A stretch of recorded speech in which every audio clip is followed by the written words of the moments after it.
Meaning of diamorphine. Diamorphine.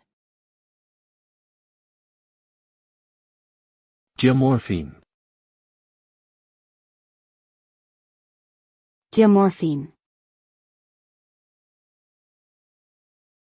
Diamorphine. Diamorphine is a powerful synthetic opioid drug that is derived from morphine. It is also known as heroin and is classified as a Schedule I substance, meaning it has no accepted medical use and a high potential for abuse.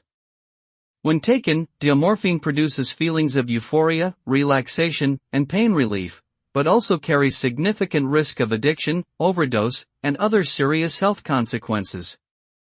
It is illegal in most countries, including the United States, and its use is often associated with illicit drug use, crime, and social harm.